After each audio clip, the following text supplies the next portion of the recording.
All right, let's talk about a recent blog post that you wrote for our Pulse on Business Strategy segment. And the title of your blog post was Align Expectations for Project Success. I'm going to read the first sentence of it. One of the most difficult challenges facing any enterprise implementation is ensuring the various interest groups and participants define success the same way. And that was part of the video that we just played there. It sounds so simple, but so many times companies are not speaking the same language within their own doors and walls, are they?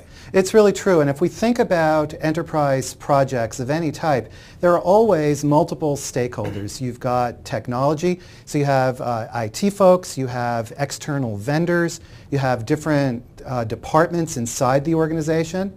Each of these groups may define success in their own way.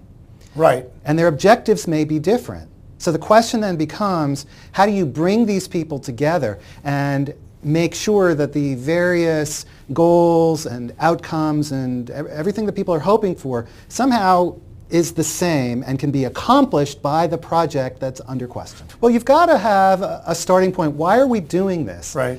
And you'd be surprised the number of companies that have 6 different reasons why they're doing it. Some of these reasons in conflict with one another, different parties that are involved, you know, the marketing folks, the technology folks, the line of business folks that want to get something different, right, something unique that maybe is not consistent. Well, that's why you put understanding the common goal, because the CEO may come in with his plan and he may have it clear in his mind, but if everybody else is speaking Chinese while he's speaking Japanese, there's a disconnect right from the start, right? You know, look, if you're doing a technology project, then that means the business people have to understand some of the constraints and limitations that IT, the technology people, face when they're trying to create a solution.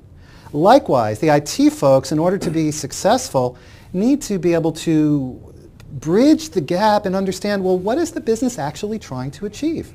There needs to be some person inside the company that is ultimately responsible. And generally what you want is to start with, or at least to engage, ultimately, a senior executive sponsorship. Is it different in every company? Could it be the IT guy in one company, the marketing guy in another, the sales guy in another? Or is it different, do you find? Sure, it can be different. The important thing is there needs to be somebody who ultimately can bridge the gap that may exist between these different stakeholder groups. For each organization, it's going to be different, and it's going to depend on the specifics of their particular project. But again, I think the common thread is finding a way to engage the multiple stakeholders and set clear, well-defined goals, and making sure that at the end of the day, all of these different parties are working toward the benefit of the project as opposed to their own local or parochial or self-interested goals.